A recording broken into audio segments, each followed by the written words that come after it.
Paper 13. The Sacred Spheres of Paradise. Between the central isle of Paradise and the innermost of the Havona planetary circuits, there are situated in space 3 lesser circuits of special spheres. The innermost circuit consists of the 7 secret spheres of the Universal Father. The second group is composed of the 7 luminous worlds of the Eternal Sun. In the outermost are the 7 immense spheres of the Infinite Spirit, the executive headquarters worlds of the 7 Master Spirits. These 3 7-world circuits of the Father, the Son, and the Spirit are spheres of unexcelled grandeur and unimagined glory. Even their material or physical construction is of an order unrevealed to you. Each circuit is diverse in material, and each world of each circuit is different excepting the 7 worlds of the Sun, which are alike in physical constitution. All 21 are enormous spheres, and each group of 7 is differently eternalized. As far as we know, they have always been. Like Paradise, they are eternal. There exists neither record nor tradition of their origin.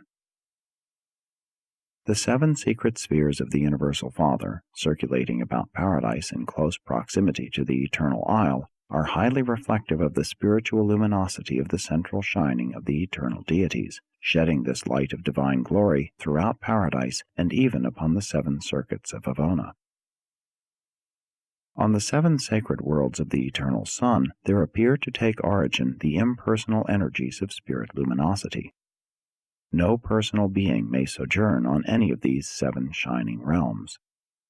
With spiritual glory they illuminate all Paradise and Havona, and they directionize pure spirit luminosity to the 7 superuniverses.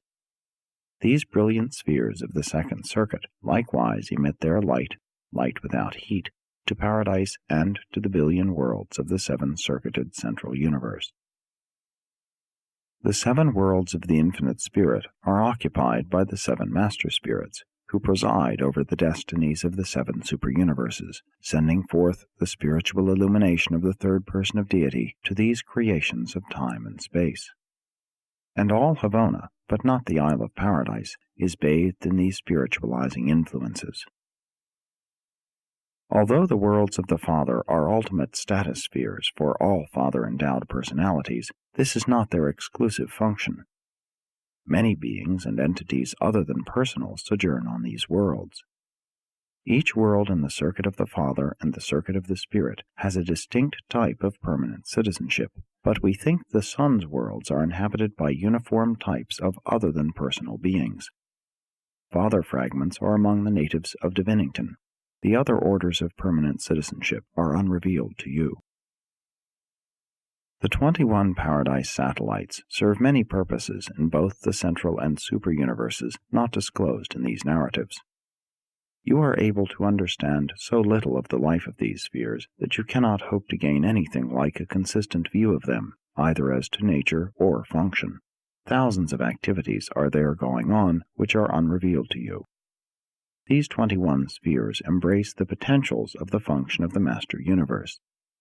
These papers afford only a fleeting glimpse of certain circumscribed activities pertaining to the present universe age of the Grand Universe, rather, one of the 7 sectors of the Grand Universe. 1. The 7 sacred worlds of the Father. The Father's circuit of sacred life spheres contains the only inherent personality secrets in the universe of universes. These satellites of Paradise, the innermost of the 3 circuits, are the only forbidden domains concerned with personality in the central universe. Nether Paradise and the worlds of the Sun are likewise closed to personalities, but neither of those realms is in any way directly concerned with personality. The Paradise worlds of the Father are directed by the highest order of the stationary sons of the Trinity, the Trinitized secrets of supremacy. Of these worlds I can tell little. Of their manifold activities I may tell less. Such information concerns only those beings who function thereon and go forth therefrom. And though I am somewhat familiar with 6 of these special worlds, never have I landed on Divinington. That world is wholly forbidden to me. One of the reasons for the secrecy of these worlds is because each of these sacred spheres enjoys a specialized representation or manifestation of the deities composing the Paradise Trinity, not a personality, but a unique presence of divinity which can only be appreciated and comprehended by those particular groups of intelligences resident on or admissible to that particular sphere.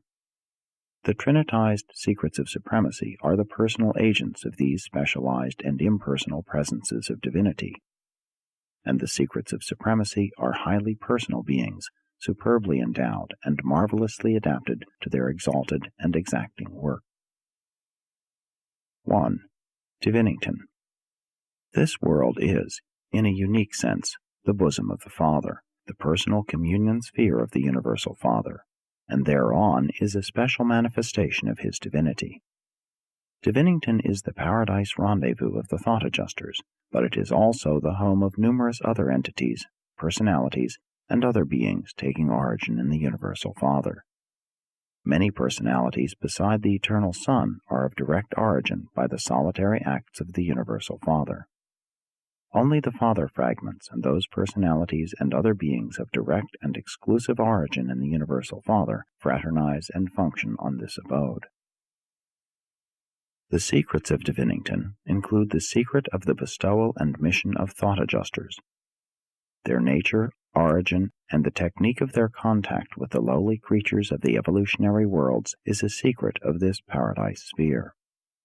These amazing transactions do not personally concern the rest of us, and therefore do the deities deem it proper to withhold certain features of this great and divine ministry from our full understanding.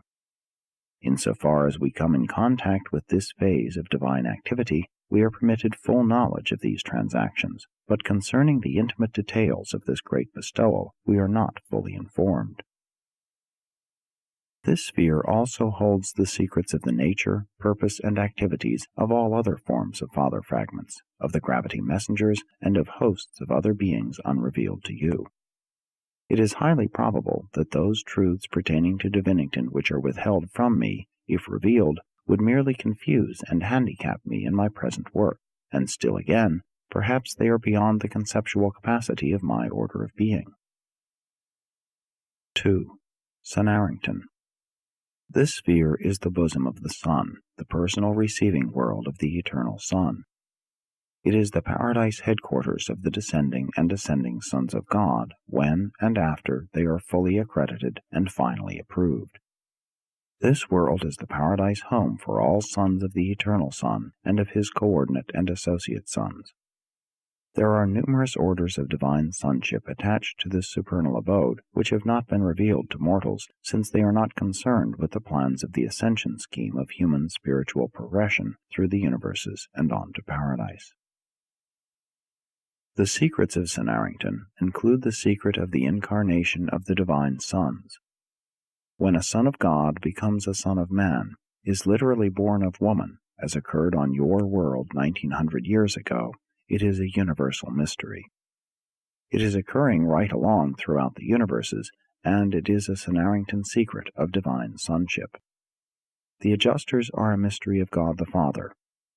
The incarnation of the divine sons is a mystery of God the Son. It is a secret locked up in the seventh sector of Sonarrington, a realm penetrated by none save those who have personally passed through this unique experience. Only those phases of incarnation having to do with your ascension career have been brought to your notice.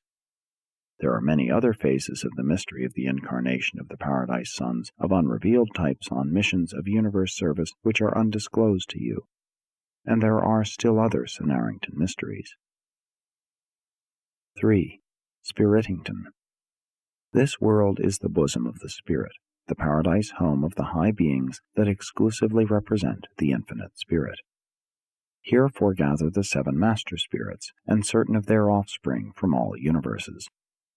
At this celestial abode may also be found numerous unrevealed orders of spirit personalities, beings assigned to the manifold activities of the universe not associated with the plans of upstepping the mortal creatures of time to the paradise levels of eternity.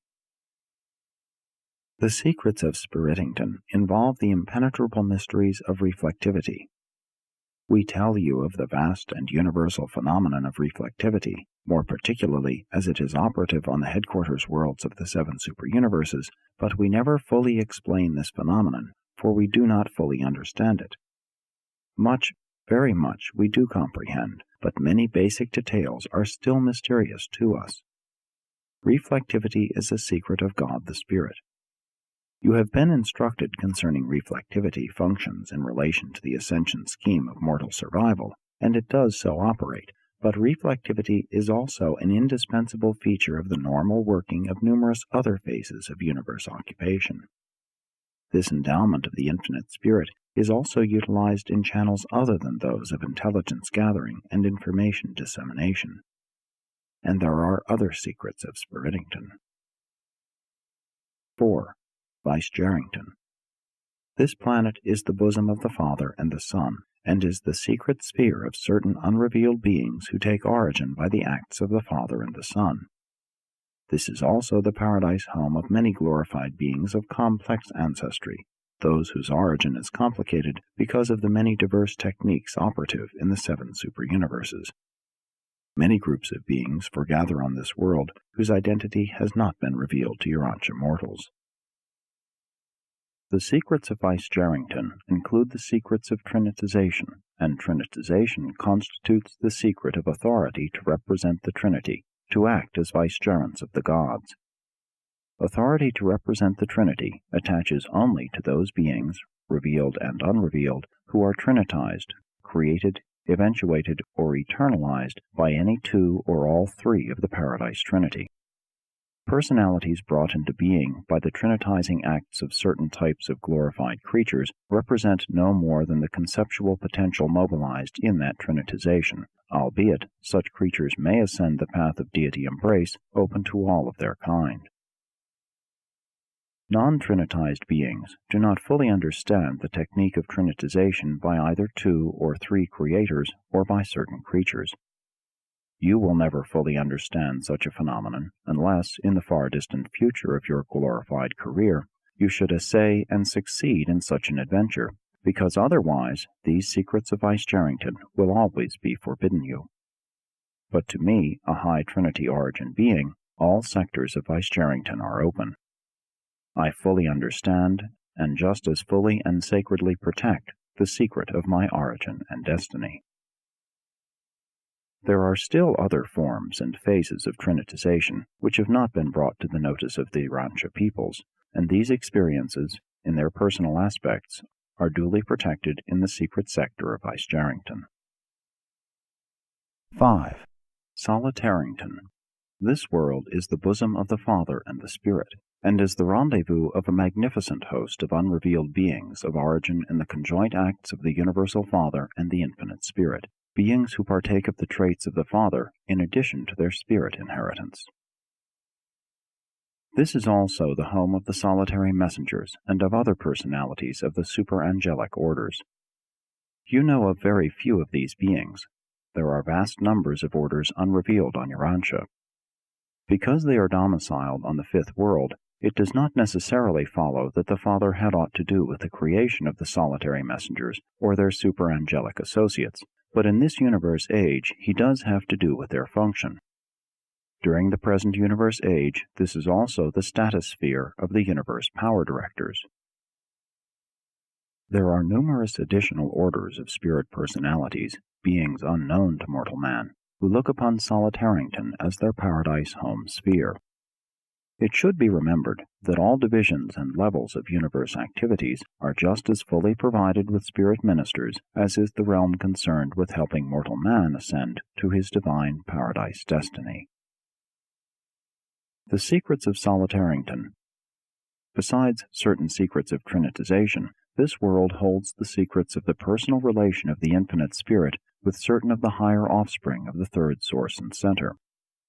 On Solitarington are held the mysteries of the intimate association of numerous unrevealed orders with the spirits of the Father, of the Son, and of the Spirit, with the threefold Spirit of the Trinity, and with the spirits of the Supreme, the Ultimate, and the Supreme Ultimate. 6. Seraphington. This sphere is the bosom of the Son and the Spirit, and is the home world of the vast hosts of unrevealed beings created by the Son and the Spirit.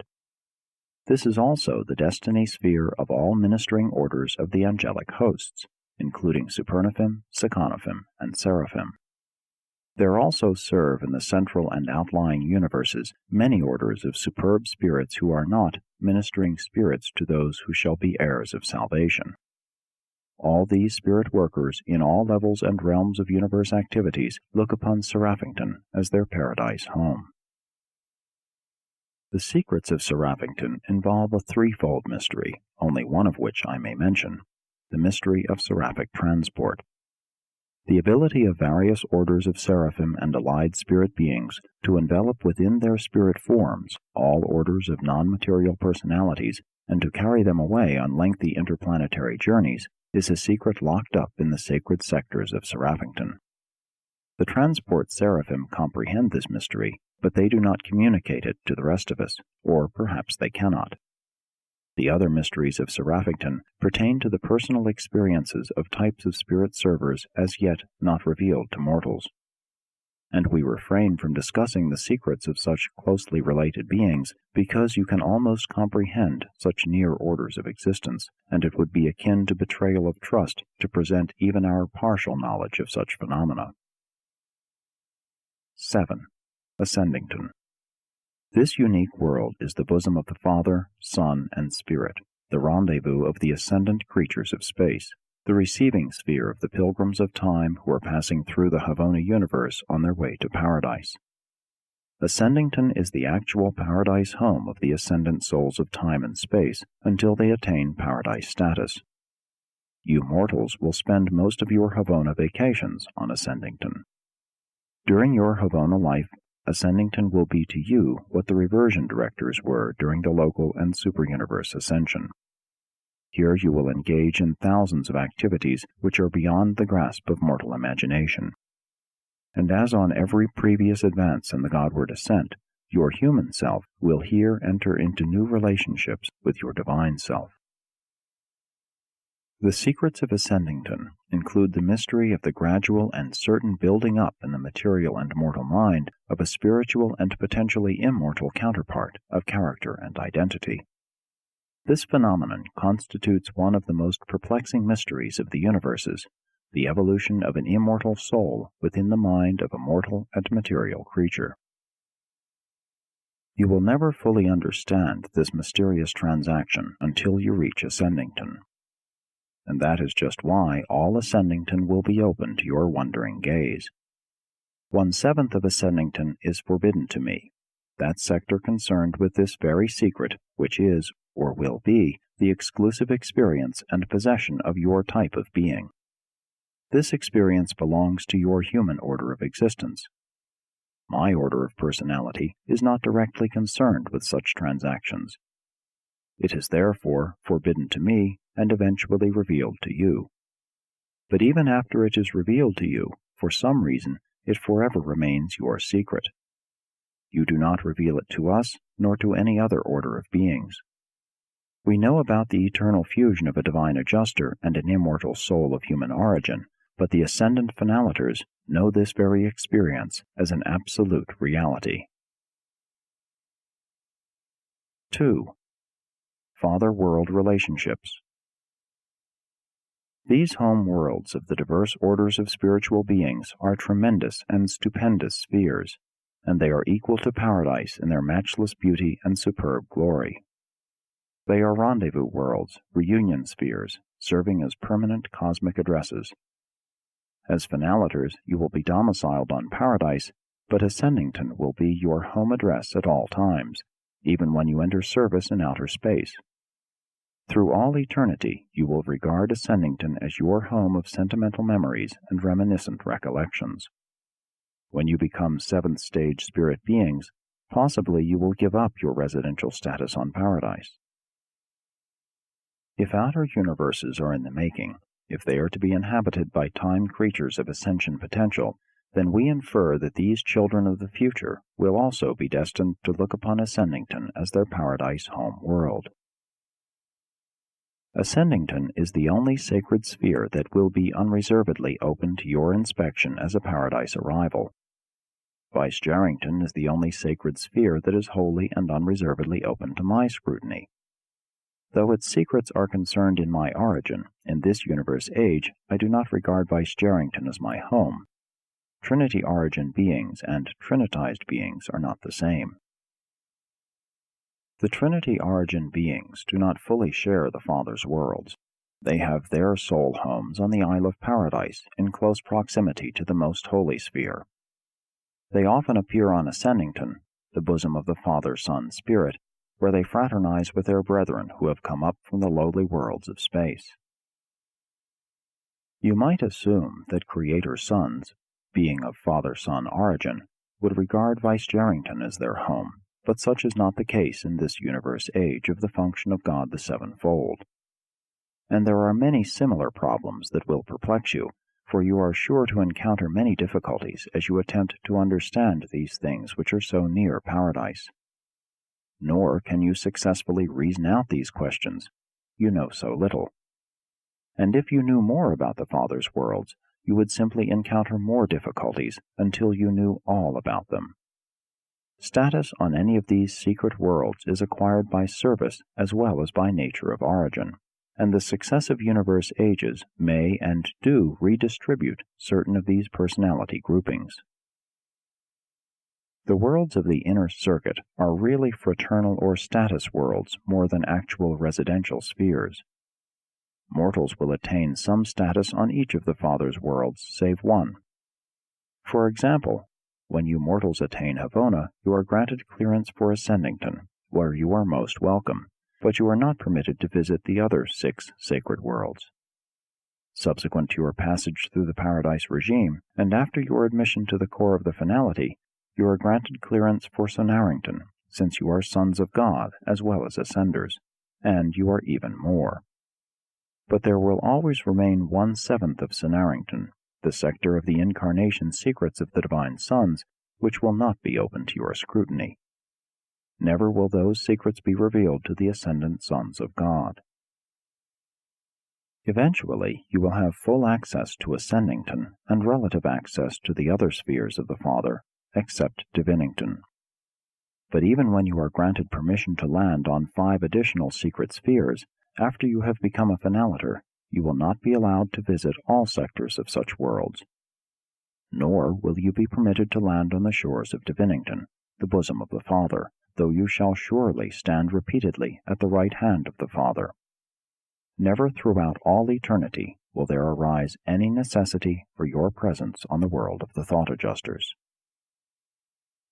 These rendezvous worlds of spirit life are forbidden ground to the extent that we are asked not to negotiate entrance to those phases of these spheres which are wholly outside our realms of experience.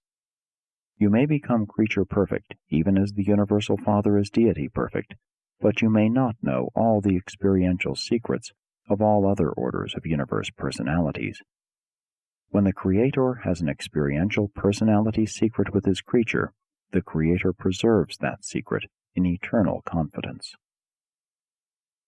All these secrets are supposedly known to the collective body of the Trinitized Secrets of Supremacy. These beings are fully known only by their special world groups.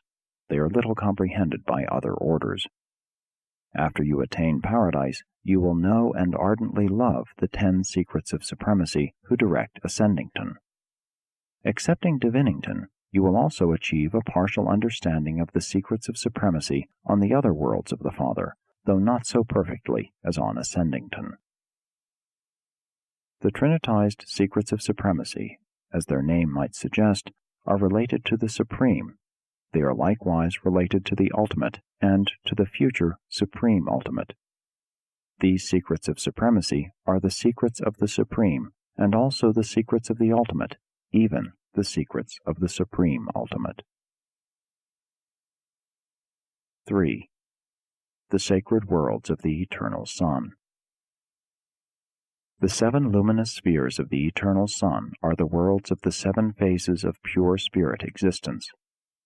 These shining orbs are the source of the threefold light of Paradise and Havona, their influence being largely, but not wholly, confined to the central universe. Personality is not present on these paradise satellites, therefore is there little concerning these pure spirit abodes which can be presented to the mortal and material personality. We are taught that these worlds teem with the otherwise than personal life of the beings of the eternal Sun. We infer that these entities are being assembled for ministry in the projected new universes of outer space. The paradise philosophers maintain that each paradise cycle, about 2 billion years of Urantia time, witnesses the creation of additional reserves of these orders on the secret worlds of the eternal Sun. As far as I am informed, no personality has ever been on any one of these spheres of the eternal Sun. I have never been assigned to visit one of these worlds in all my long experience in and out of paradise. Even the personalities co-created by the eternal Sun do not go to these worlds. We infer that all types of impersonal spirits, regardless of parentage, are admitted to these spirit homes. As I am a person and have a spirit form, no doubt such a world would seem empty and deserted even if I were permitted to pay it a visit. High spirit personalities are not given to the gratification of purposeless curiosity, purely useless adventure. There is at all times altogether too much intriguing and purposeful adventure to permit the development of any great interest in those projects which are either futile or unreal. 4. The Worlds of the Infinite Spirit. Between the inner circuit of Avona and the shining spheres of the eternal Sun, there circle the 7 orbs of the Infinite Spirit, worlds inhabited by the offspring of the Infinite Spirit, by the trinitized sons of glorified created personalities, and by other types of unrevealed beings concerned with the effective administration of the many enterprises of the various realms of universe activities. The 7 Master Spirits are the supreme and ultimate representatives of the Infinite Spirit. They maintain their personal stations, their power focuses, on the periphery of paradise, but all operations concerned with their management and direction of the grand universe are conducted on and from these 7 special executive spheres of the Infinite Spirit. The 7 Master Spirits are, in reality, the mind-spirit balance wheel of the universe of universes, an all-embracing, all-encompassing, and all-coordinating power of central location. From these 7 special spheres, the Master Spirits operate to equalize and stabilize the cosmic mind circuits of the grand universe. They also have to do with the differential spiritual attitude and presence of the deities throughout the grand universe. Physical reactions are uniform, unvarying, and always instantaneous and automatic. But experiential spiritual presence is in accordance with the underlying conditions or states of spiritual receptivity inherent in the individual minds of the realms. Physical authority, presence, and function are unvarying in all the universes, small or great. The differing factor in spiritual presence or reaction is the fluctuating differential in its recognition and reception by will creatures. Whereas the spiritual presence of absolute and existential deity is in no manner whatever influenced by attitudes of loyalty or disloyalty on the part of created beings, at the same time it is true that the functioning presence of sub-absolute and experiential deity is definitely and directly influenced by the decisions, choices, and will attitudes of such finite creature beings, by the loyalty and devotion of the individual being, planet, system, constellation, or universe. But this spiritual presence of divinity is not whimsical nor arbitrary. Its experiential variance is inherent in the free will endowment of personal creatures. The determiner of the differential of spiritual presence exists in your own hearts and minds, and consists in the manner of your own choosing, in the decisions of your minds, and in the determination of your own wills. This differential is inherent in the free will reactions of intelligent personal beings, beings whom the Universal Father has ordained shall exercise this liberty of choosing.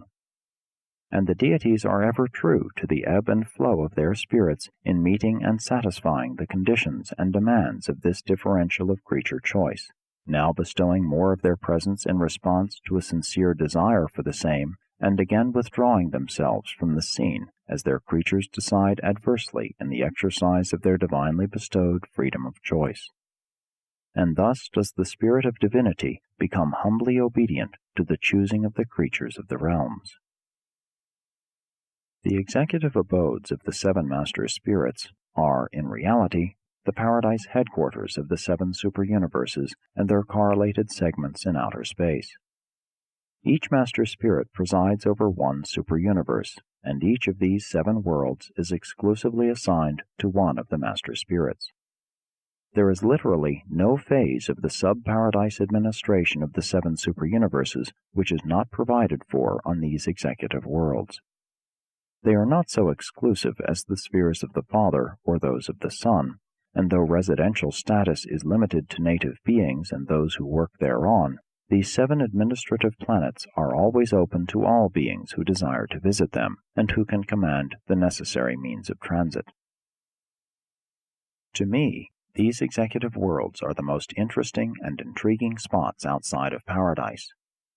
In no other place in the wide universe can one observe such varied activities involving so many different orders of living beings, having to do with operations on so many diverse levels, occupations at once material, intellectual, and spiritual. When I am accorded a period of release from assignment, if I chance to be on Paradise or in Havona, I usually proceed to one of these busy worlds of the seven master spirits, there to inspire my mind with such spectacles of enterprise, devotion, loyalty, wisdom, and effectiveness. Nowhere else can I observe such an amazing interassociation of personality performances on all seven levels of universe reality. And I am always stimulated by the activities of those who well know how to do their work and who so thoroughly enjoy doing it. Presented by a perfecter of wisdom, commissioned thus to function by the Ancients of Days on Uversa.